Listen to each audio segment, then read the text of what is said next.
Welcome to drama zone TV official, जहां हम लाते हैं आपके फेवरेट ड्रामा सीरियल्स के इन डेप्थ रिव्यूज और प्रेडिक्शंस। आज हम बात करेंगे ड्रामा दीवानी के एपिसोड नंबर 133 की।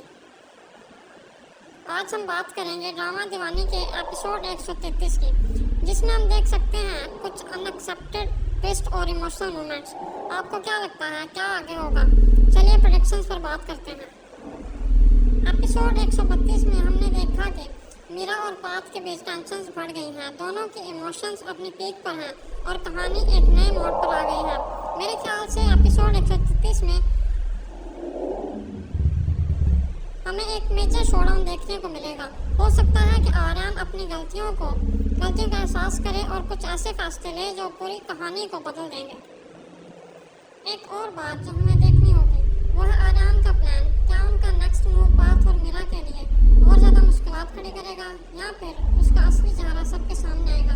मुझे लगता है कि इस दफ़ा एक अनएक्सेप्टेड चेहरा सामने आ सकता है जो सब कुछ पलट देगा। लेकिन सबसे इंटरेस्टिंग पार्ट होगा मीरा का रिश्ता। क्या आपको लगता है कि उनका प्यार इन सब चैलेंजेस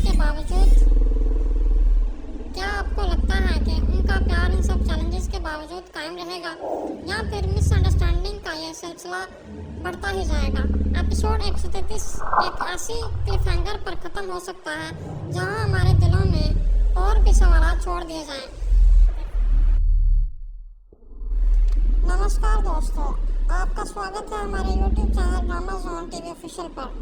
आज हम बात करने वाले हैं आपके फेवरेट ड्रामा सीरियल दीवानी के न्यू एपिसोड के बारे में। ये एपिसोड स्टोरी को एक नए मोड़ पर ले जाने वाला है और हम सब इसके लिए बहुत एक्साइटेड हैं।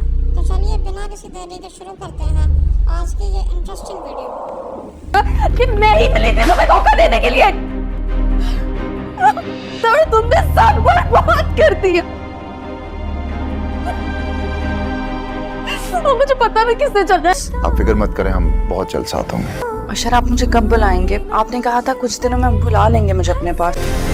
शादी के बाद तो सब कुछ बदल जाता है। हम जैसे होते हैं ना वैसा नहीं रहता है। सज्जल की सास कोई ना कोई बहाना करके यहाँ पे अब उसके भाई के वलीमे पे नहीं आती और वो कहती है कि मुझे अच्छा प्रोटोकॉल नहीं दिया। सज्जल ने इस तरह से आंखें फेरी हुई थी जैसे वो हमें जानती ही नहीं, लेकिन वो अपने भाई की खुशियों में इतनी मगन थी कि उसकी भाभी जो है वो बहुत उदास लग रही थी। और इसी के चलते अब वो यहाँ पे जो है वो इशू करके यहाँ पे तो नहीं आती, लेकिन चली जाती है फरहीन को ढूंढने। वो उसका घर तो उसको पता चल जाता है, लेकिन यहाँ पे वो उसके घर जाके अब उसका बाल नोच के और उससे पूछती है कि आखिरकार तुम अपने आप को क्या समझती थी कि तुम मुझसे दूर भाग जाओगी? मैं तुम्हारी माँ हूँ। और फरहीन को बहुत ही अब यहाँ पे जो है वो पछताना पड़ेगा कि किस तरह से उसकी माँ ने तो उसे ढूंढ लिया है। और वो अब कहती है और उसका सारा सामान जो है वो खोलती है और कहती है कि मेरा जेवर वापस करो। फरहीन कहती है कि अम्मी कुछ भी नहीं बचा, मैंने सब कुछ सेल कर दिया है। और उसकी माँ हैरान हो जाती है कि इतना सारा जेवर तुमने इतनी जल्दी कैसे सेल कर दिया? तभी वो उसे सारी हकीकत बताती है कि समीर के पास कुछ भी नहीं था मामा, मुझे हर चीज़ खुद से बाय करनी पड़ी। मैं अपना फर्नीचर, अपना जहेज़ का सामान भी सब बेच चुकी थी, इसलिए मेरे पास कोई सामान भी नहीं था। और यहाँ पे इसका घर इतना खाली और ऐसा थक्कड़ था कि यहाँ पे गुजारा करना नामुमकिन था, इसीलिए मुझे वो सब बेच के यहाँ घर का फर्नीचर, किचन का सामान और बहुत सारी चीज़ें लेनी पड़ी। उसकी माँ सर पकड़ के बैठ जाती है कि इतना सारा जेवर जो कि हमारा फ्यूचर सिक्योर कर सकता था तुमने एक झट में बेच दिया। और हासिल क्या हुआ? इस 2 टके के इंसान की मोहब्बत जो कि ना नौकरी करता है और ना ही कुछ करता है, तुम इसके साथ कैसे रह रही हो? बस वो फ़ौरन से माफ़ी मांगना शुरू कर देती है कि मम्मा मुझे माफ़ कर दें, मुझे नहीं पता था कि ये इंसान ऐसा निकलेगा। आप बिल्कुल ठीक कहती थी, ना ये जॉब करता है ना ही इसके पास कुछ है, ये सिर्फ और सिर्फ मुझे झूठे दिलासे देता रहा और आज तक वही कर रहा है। हर चीज़ मुझे खुद से मैनेज करनी पड़ती है, हर चीज़ मुझे खुद से लानी पड़ती है। और मुझे फिर इन्हीं पैसों का आसरा था जो कि मैं ATM कार्ड्स और जेवर लेके आई थी, और जो कि आहिस्ता आहिस्ता अब वो सब खर्च हो चुका है और अब मैं फिर से ज़ीरो हो चुकी हूँ। और मैं उनको कहती हूँ कि फ़ौरन से जाकर कोई जॉब करें, कुछ करें, घर पे कुछ लेके आएँ, लेकिन वो मेरी एक नहीं सुनता। उसकी माँ अब उसे धक्के दे के कहती है कि अब भुगतो और अब यही तुम्हारा नसीब है। लेकिन वो उससे माँ से माफ़ी मांगती है कि प्लीज़ मुझे वापस घर आने दे, मैं इस इंसान के साथ और नहीं रह सकती। ये इंसान सिर्फ और सिर्फ मतलबी है और मेरे पास पैसे भी ख़त्म हो गए हैं, तो ये बहुत जल्द अब मुझे तलाक दे देगा। और ये जो नौकरी ढूंढ रहा है वो इसकी यही नौकरी है कि किसी न किसी अमीर लड़की को फंसा के उसके साथ शादी करके और उसका पैसा जो है उससे लेके और उसी से कारोबार सेटल करे। लेकिन मैं ये सब नहीं चाहती, मुझसे बहुत बड़ी गलती हो गई, प्लीज़ मामा मुझे माफ़ कर दें। लेकिन अब फरहीन की माँ तो उसे माफ़ माफ़ नहीं करेगी और साथ ही उसे भी अब इस बात की भारी कीमत अदा करनी पड़ेगी। और उसे अब पता चल चुका है कि जेवर तो ये सारा बेच चुकी है, पैसा भी इसके पास ख़त्म हो चुका है, मतलब कि अब फ़रहीन का बुरा वक्त शुरू होने वाला है। साथ ही सज्जल को अब यहाँ पे बैड न्यूज़ आएगी कि हशर का जो है वो इंतकाल हो जाएगा फ़ॉरेन कंट्री में ही, और बहुत जल्द उसकी डेड बॉडी पाकिस्तान भेज दी जाएगी। और इसी के चलते सज्जल फिर से अकेली हो जाएगी। लेकिन यहाँ पे अब उसकी पहली मोहब्बत जो है वो उसके साथ हमेशा रहेगी, जो कि उसका साथ देगी और उससे शादी करेगी, उसे अकेला नहीं छोड़ेगी। सज्जल बहुत रोती है क्योंकि आखिरकार उसने हशर से मोहब्बत कर ली थी और अपनी ज़िंदगी को अपने हिसाब से एक्सेप्ट कर लिया था, लेकिन कुदरत ने उसे अपनी मोहब्बत को हासिल करने का एक और मौका दिया है, तो वो इस मौके को ज़ाया नहीं होने देगी। मज़ीद जानने के लिए हमारे साथ रहिए, हमारे चैनल को लाइक शेयर सब्सक्राइब करना मत भूलिएगा। हम देंगे आपको इस ड्रामा सीरियल के मज़ीद रिव्यूज़ और आपको मिलेंगे नेक्स्ट रिव्यू में। सज्जल की सास कोई ना कोई बहाना करके यहाँ पे अब उसके भाई के वलीमे पे नहीं आती और वो कहती है कि मुझे अच्छा प्रोटोकॉल नहीं दिया। सज्जल ने इस तरह से आंखें फेरी हुई थी जैसे वो हमें जानती ही नहीं, लेकिन वो अपने भाई की खुशियों में इतनी मगन थी कि उसकी भाभी जो है वो बहुत उदास लग रही थी। और इसी के चलते अब वो यहाँ पे जो है वो इशू करके यहाँ पे तो नहीं आती, लेकिन चली जाती है फ़रहीन को ढूंढने। वो उसका घर तो उसको पता चल जाता है, लेकिन यहाँ पे वो उसके घर जाके अब उसका बाल नोच के और उससे पूछती है कि आखिरकार तुम अपने आप को क्या समझती थी कि तुम मुझसे दूर भाग जाओगी, मैं तुम्हारी माँ हूँ। और फ़रहीन को बहुत ही अब यहाँ पे जो है वो पछताना पड़ेगा कि किस तरह से उसकी माँ ने तो उसे ढूंढ लिया है। और वो अब कहती है और उसका सारा सामान जो है वो खोलती है और कहती है कि मेरा जेवर वापस करो। फ़रहीन कहती है कि अम्मी कुछ भी नहीं बचा, मैंने सब कुछ सेल कर दिया है। और उसकी माँ हैरान हो जाती है कि इतना सारा जेवर तुमने इतनी जल्दी कैसे सेल कर दिया।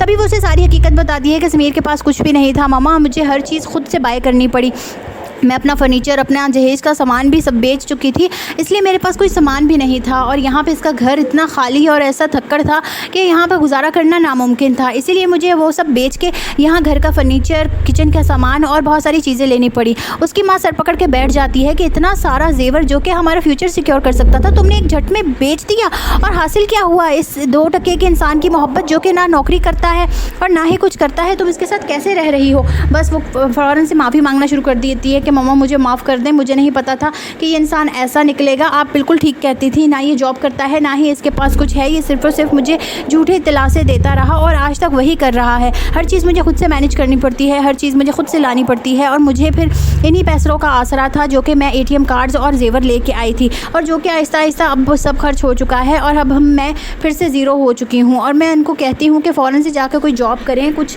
करें, घर पे कुछ लेके आएँ, लेकिन वो मेरी एक नहीं सुनता। उसकी माँ अब उसे धक्के देके कहती है कि अब भुगतो और अब यही तुम्हारा नसीब है, लेकिन वो उससे माँ से माफ़ी मांगती है कि प्लीज़ मुझे वापस घर आने दे, मैं इस इंसान के साथ और नहीं रह सकती, ये इंसान सिर्फ़ और सिर्फ मतलबी है और मेरे पास पैसे भी ख़त्म हो गए हैं, तो ये बहुत जल्द अब मुझे तलाक दे देगा, और ये जो नौकरी ढूंढ रहा है वो इसकी यही नौकरी है कि किसी न किसी अमीर लड़की को फंसा के उसके साथ शादी करके और उसका पैसा जो है उससे लेके और उसी से कारोबार सेटल करे। लेकिन मैं ये सब नहीं चाहती, मुझसे बहुत बड़ी गलती हो गई, प्लीज़ मामा मुझे माफ़ कर दें। लेकिन अब फ़रहीन की माँ तो उसे माफ़ नहीं करेगी और साथ ही उसे भी अब इस बात की भारी कीमत अदा करनी पड़ेगी। और उसे अब पता चल चुका है कि जेवर तो ये सारा बेच चुकी है, पैसा भी इसके पास ख़त्म हो चुका है, मतलब कि अब फ़रहीन का बुरा वक्त शुरू होने वाला है। साथ ही सज्जल को अब यहाँ पे बैड न्यूज़ आएगी कि हशर का जो है वो इंतकाल हो जाएगा फ़ॉरेन कंट्री में ही, और बहुत जल्द उसकी डेड बॉडी पाकिस्तान भेज दी जाएगी। और इसी के चलते सज्जल फिर से अकेली हो जाएगी। लेकिन यहाँ पे अब उसकी पहली मोहब्बत जो है वो उसके साथ हमेशा रहेगी, जो कि उसका साथ देगी और उससे शादी करेगी, उसे अकेला नहीं छोड़ेगी। सज्जल बहुत रोती है क्योंकि आखिरकार उसने हशर से मोहब्बत कर ली थी और अपनी ज़िंदगी को अपने हिसाब से एक्सेप्ट कर लिया था, लेकिन कुदरत ने उसे अपनी मोहब्बत को हासिल करने का एक और मौका दिया है, तो वो इस मौके को ज़ाया नहीं होने देगी। मज़ीद जानने के लिए हमारे साथ रहिए, हमारे चैनल को लाइक शेयर सब्सक्राइब करना मत भूलिएगा। हम देंगे आपको इस ड्रामा सीरियल के मज़ीद रिव्यूज़ और आपको मिलेंगे नेक्स्ट रिव्यू में। सज्जल की सास कोई ना कोई बहाना करके यहाँ पे अब उसके भाई के वलीमे पे नहीं आती और वो कहती है कि मुझे अच्छा प्रोटोकॉल नहीं दिया। सज्जल ने इस तरह से आंखें फेरी हुई थी जैसे वो हमें जानती ही नहीं, लेकिन वो अपने भाई की खुशियों में इतनी मगन थी कि उसकी भाभी जो है वो बहुत उदास लग रही थी। और इसी के चलते अब वो यहाँ पे जो है वो इशू करके यहाँ पे तो नहीं आती, लेकिन चली जाती है फ़रहीन को ढूंढने। वो उसका घर तो उसको पता चल जाता है, लेकिन यहाँ पे वो उसके घर जाके अब उसका बाल नोच के और उससे पूछती है कि आखिरकार तुम अपने आप को क्या समझती थी कि तुम मुझसे दूर भाग जाओगी, मैं तुम्हारी माँ हूँ। और फ़रहीन को बहुत ही अब यहाँ पे जो है वो पछताना पड़ेगा कि किस तरह से उसकी माँ ने तो उसे ढूंढ लिया है, और वो अब कहती है और उसका सारा सामान जो है वो खोलती है और कहती है कि मेरा जेवर वापस करो। फ़रहीन कहती है कि अम्मी कुछ भी नहीं बचा, मैंने सब कुछ सेल कर दिया है। और उसकी माँ हैरान हो जाती है कि इतना सारा जेवर तुमने इतनी जल्दी कैसे सेल कर दिया।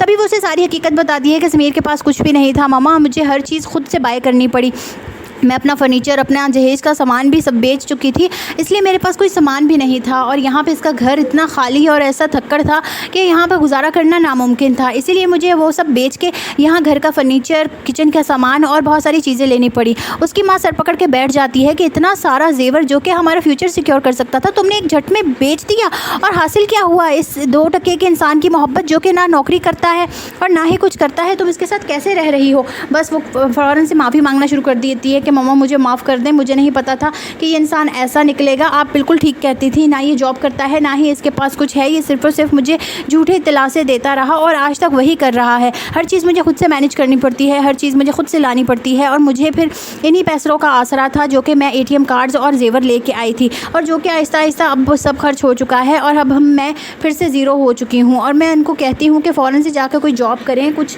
करें, घर पे कुछ लेके आएँ, लेकिन वो मेरी एक नहीं सुनता।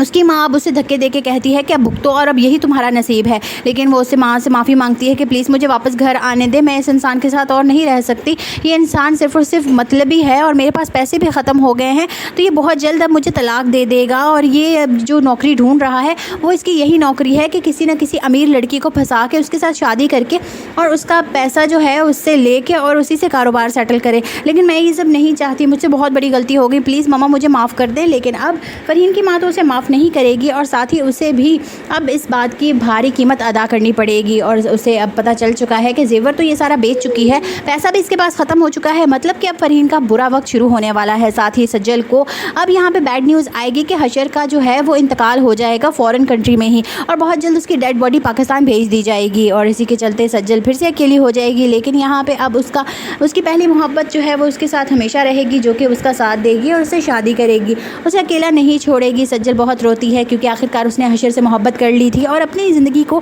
अपने हिसाब से एक्सेप्ट कर लिया था। लेकिन कुदरत ने उसे अपनी मोहब्बत को हासिल करने का एक और मौका दिया है, तो वो इस मौके को ज़ाया नहीं होने देगी। मज़ीद जानने के लिए हमारे साथ रहिए, हमारे चैनल को लाइक शेयर सब्सक्राइब करना मत भूलिएगा। हम देंगे आपको इस ड्रामा सीरियल के मज़ीद रिव्यूज़ और आपको मिलेंगे नेक्स्ट रिव्यू में। सज्जल की सास कोई ना कोई बहाना करके यहाँ पे अब उसके भाई के वलीमे पे नहीं आती और वो कहती है कि मुझे अच्छा प्रोटोकॉल नहीं दिया। सज्जल ने इस तरह से आंखें फेरी हुई थी जैसे वो हमें जानती ही नहीं, लेकिन वो अपने भाई की खुशियों में इतनी मगन थी कि उसकी भाभी जो है वो बहुत उदास लग रही थी। और इसी के चलते अब वो यहाँ पे जो है वो इशू करके यहाँ पे तो नहीं आती, लेकिन चली जाती है फ़रहीन को ढूंढने। वो उसका घर तो उसको पता चल जाता है, लेकिन यहाँ पे वो उसके घर जाके अब उसका बाल नोच के और उससे पूछती है कि आखिरकार तुम अपने आप को क्या समझती थी कि तुम मुझसे दूर भाग जाओगी, मैं तुम्हारी माँ हूँ। और फ़रहीन को बहुत ही अब यहाँ पे जो है वो पछताना पड़ेगा कि किस तरह से उसकी माँ ने तो उसे ढूंढ लिया है। और वो अब कहती है और उसका सारा सामान जो है वो खोलती है और कहती है कि मेरा जेवर वापस करो। फ़रहीन कहती है कि अम्मी कुछ भी नहीं बचा, मैंने सब कुछ सेल कर दिया है। और उसकी माँ हैरान हो जाती है कि इतना सारा जेवर तुमने इतनी जल्दी कैसे सेल कर दिया।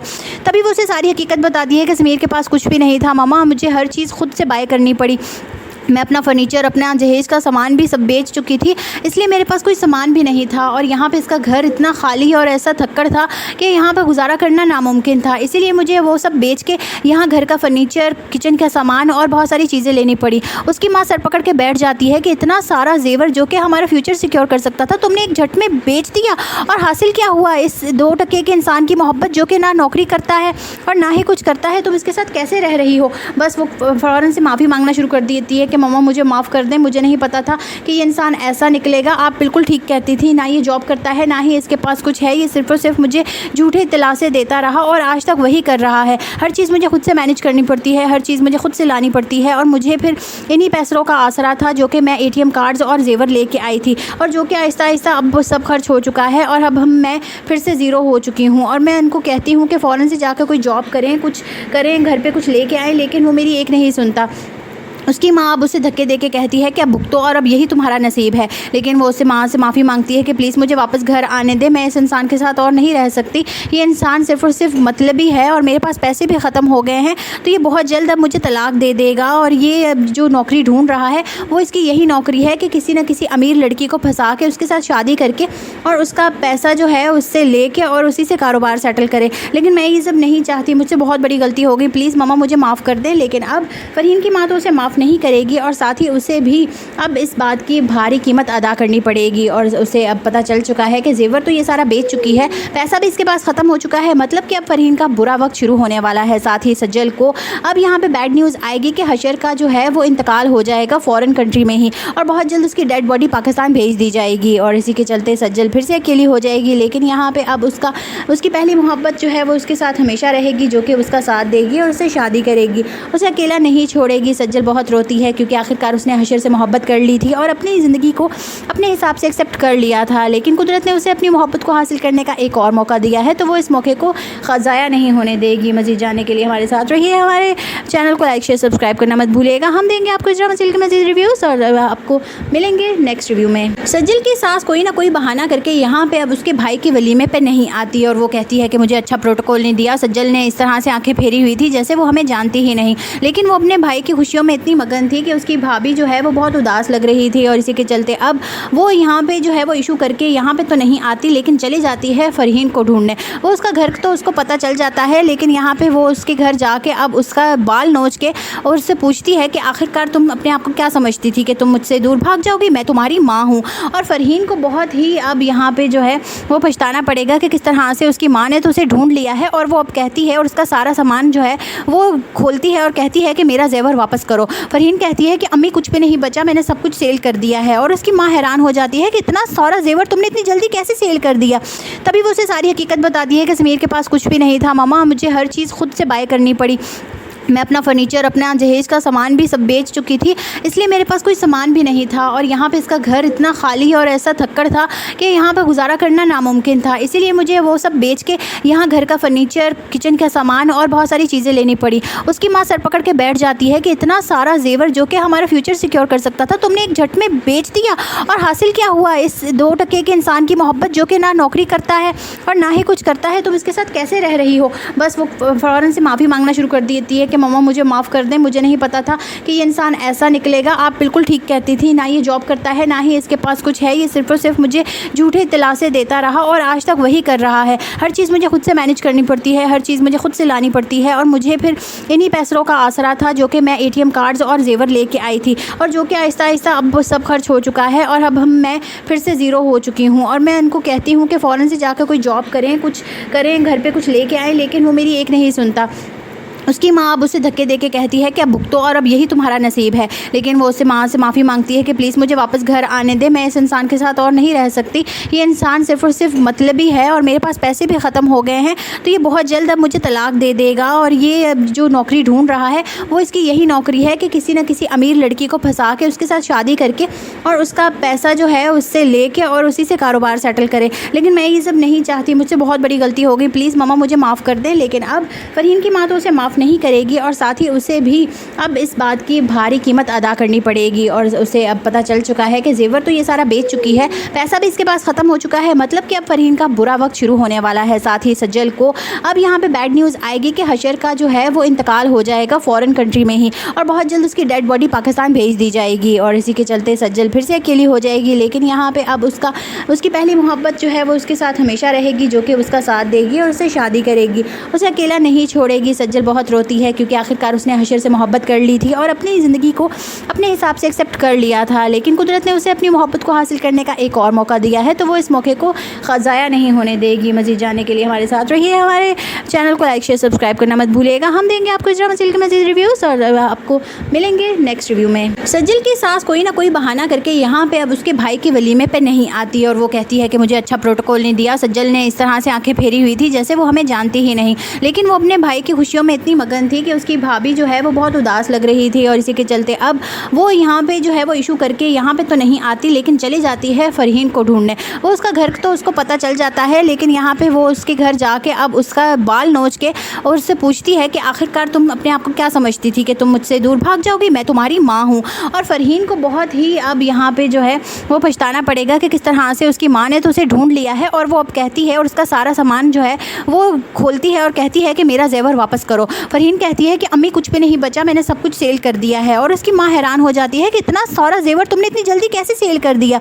तभी वो उसे सारी हकीकत बताती है कि समीर के पास कुछ भी नहीं था मामा, मुझे हर चीज़ खुद से बाय करनी पड़ी, मैं अपना फर्नीचर, अपना जहेज का सामान भी सब बेच चुकी थी, इसलिए मेरे पास कोई सामान भी नहीं था। और यहाँ पे इसका घर इतना खाली और ऐसा थक्कड़ था कि यहाँ पे गुजारा करना नामुमकिन था। इसीलिए मुझे वो सब बेच के यहाँ घर का फर्नीचर, किचन का सामान और बहुत सारी चीज़ें लेनी पड़ी। उसकी माँ सर पकड़ के बैठ जाती है कि इतना सारा जेवर जो कि हमारा फ्यूचर सिक्योर कर सकता था, तुमने एक झट में बेच दिया। और हासिल क्या हुआ इस 2 टके के इंसान की मोहब्बत, जो कि ना नौकरी करता है और ना ही कुछ करता है, तुम इसके साथ कैसे रह रही हो। बस वो फ़ौरन से माफ़ी मांगना शुरू कर देती है कि मम्मा मुझे माफ़ कर दें, मुझे नहीं पता था कि ये इंसान ऐसा निकलेगा। आप बिल्कुल ठीक कहती थी, ना ये जॉब करता है, ना ही इसके पास कुछ है, ये सिर्फ़ और सिर्फ मुझे झूठे दिलासे देता रहा और आज तक वही कर रहा है। हर चीज़ मुझे खुद से मैनेज करनी पड़ती है, हर चीज़ मुझे खुद से लानी पड़ती है। और मुझे फिर इन्हीं पैसों का आसरा था जो कि मैं ATM कार्ड्स और जेवर लेके आई थी, और जो कि आहिस्ता आहिस्ता अब वो सब खर्च हो चुका है और अब मैं फिर से ज़ीरो हो चुकी हूँ। और मैं उनको कहती हूँ कि फ़ौरन से जाकर कोई जॉब करें, कुछ करें, घर पे कुछ लेके आएँ, लेकिन वो मेरी एक नहीं सुनता। उसकी माँ अब उसे धक्के देके कहती है कि अब भुगतो और अब यही तुम्हारा नसीब है। लेकिन वो उससे माँ से माफ़ी मांगती है कि प्लीज़ मुझे वापस घर आने दे, मैं इस इंसान के साथ और नहीं रह सकती। ये इंसान सिर्फ़ और सिर्फ मतलबी है और मेरे पास पैसे भी ख़त्म हो गए हैं, तो ये बहुत जल्द अब मुझे तलाक दे देगा। और ये जो नौकरी ढूंढ रहा है वो इसकी यही नौकरी है कि किसी न किसी अमीर लड़की को फंसा के उसके साथ शादी करके और उसका पैसा जो है उससे लेके और उसी से कारोबार सेटल करे। लेकिन मैं ये सब नहीं चाहती, मुझसे बहुत बड़ी गलती हो गई, प्लीज़ मम्मा मुझे माफ़ कर दें। लेकिन अब फ़रहीन की माँ तो उसे माफ़ नहीं करेगी और साथ ही उसे भी अब इस बात की भारी कीमत अदा करनी पड़ेगी। और उसे अब पता चल चुका है कि जेवर तो ये सारा बेच चुकी है, पैसा भी इसके पास ख़त्म हो चुका है, मतलब कि अब फ़रहीन का बुरा वक्त शुरू होने वाला है। साथ ही सज्जल को अब यहाँ पे बैड न्यूज़ आएगी कि हशर का जो है वो इंतकाल हो जाएगा फ़ॉरेन कंट्री में ही, और बहुत जल्द उसकी डेड बॉडी पाकिस्तान भेज दी जाएगी। और इसी के चलते सज्जल फिर से अकेली हो जाएगी। लेकिन यहाँ पर अब उसकी पहली मोहब्बत जो है वो उसके साथ हमेशा रहेगी, जो कि उसका साथ देगी और उससे शादी करेगी, उसे अकेला नहीं छोड़ेगी। सज्जल बहुत रोती है क्योंकि आखिरकार उसने हशर से मोहब्बत कर ली थी और अपनी ज़िंदगी को अपने हिसाब से एक्सेप्ट कर लिया था। लेकिन कुदरत ने उसे अपनी मोहब्बत को हासिल करने का एक और मौका दिया है, तो वो इस मौके को ज़ाया नहीं होने देगी। मज़ीद जानने के लिए हमारे साथ रहिए, हमारे चैनल को लाइक शेयर सब्सक्राइब करना मत भूलिएगा। हम देंगे आपको इजरा मसील के मज़ीद रिव्यूज़ और आपको मिलेंगे नेक्स्ट रिव्यू में। सज्जल की सास कोई ना कोई बहाना करके यहाँ पे अब उसके भाई के वलीमे पे नहीं आती और वो कहती है कि मुझे अच्छा प्रोटोकॉल नहीं दिया। सज्जल ने इस तरह से आंखें फेरी हुई थी जैसे वो हमें जानती ही नहीं, लेकिन वो अपने भाई की खुशियों में इतनी मगन थी कि उसकी भाभी जो है वो बहुत उदास लग रही थी। और इसी के चलते अब वो यहाँ पे जो है वो इशू करके यहाँ पे तो नहीं आती, लेकिन चली जाती है फ़रहीन को ढूंढने। वो उसका घर तो उसको पता चल जाता है, लेकिन यहाँ पे वो उसके घर जाके अब उसका बाल नोच के और उससे पूछती है कि आखिरकार तुम अपने आप को क्या समझती थी कि तुम मुझसे दूर भाग जाओगी, मैं तुम्हारी माँ हूँ। और फ़रहीन